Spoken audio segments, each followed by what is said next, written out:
Colleagues, we continue our work in the National Center Russia, now in the expanded format, with the heads of government and international organizations attending our meeting. I would like to extend my greetings to the Prime Minister of Mongolia and observer state of the SCO, His Excellency Zandan Shatar, as well as Prime Minister and Minister of Foreign Affairs of Qatar, His Excellency Al-Thani, and all the guests attending our meeting.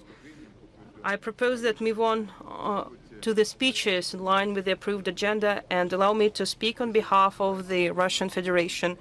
The Russian President Vladimir Putin pointed out at the SCO summit in September in China that the Shanghai Cooperation Organization brings together like-minded countries that are committed to the idea of building a just multipolar world order. Last year, the aggregate export of our countries made up a fifth of the world's total exports, and the share of SCO economies represented a third in the global GDP.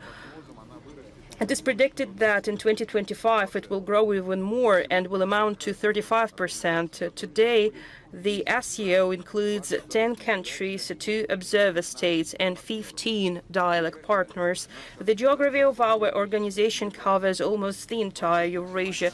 It is important to use to the maximum benefit the enormous cumulative potential to improve the well-being of our citizens, of our states. That was the focus of the Russian chairmanship in the SCO Heads of Government Council, and we concentrated on the promotion of the trade, economic investment, and financial cooperation.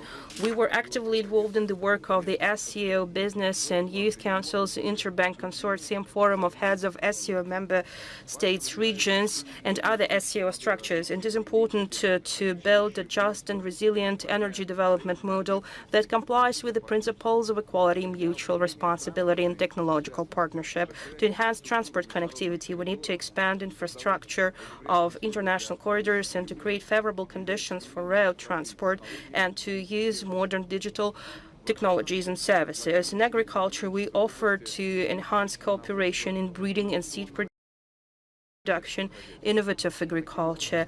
Therefore, we will be able to increase production so that our consumers will have access to the various food products of good quality, which is necessary for ensuring global food security and stability of agricultural markets. To realize joint plans, the robust independent financial infrastructure is required, and the special expert group created at the Russian initiative will work on its improvement, and I would like to thank for supporting this proposal. Colleagues, our cooperation is carried out in the most promising areas, including innovations, AI, platform economy, outer space technologies, climate agenda. And the Russian chairmanship paid a special attention to strengthening technological sovereignty and industrial cooperation. Creative industries have become another engine of economic growth. Experts estimate that the products of the SCO countries represent 37% in the global exports, but our potential is even higher. We can fulfill it by launching joint projects, creating mechanisms of assistance to businessmen in this sector, and I hope that everyone will be actively involved in addressing such challenges.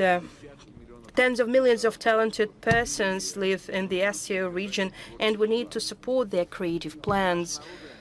Our countries are bound by common historical memory, respect for culture and traditions of one another. Together, we celebrated the 80th anniversary of the end of the Second World War and establishment of the United Nations. We have many opportunities to strengthen cooperation in science, education, healthcare, youth contacts, culture, arts, tourism, and sports.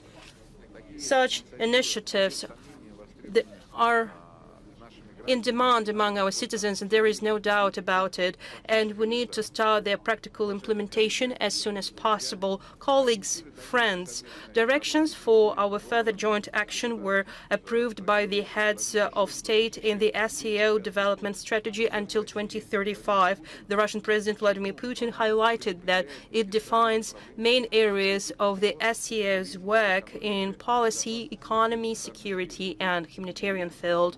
I'm confident that by taking joint action, we will ensure the realization of these strategic plans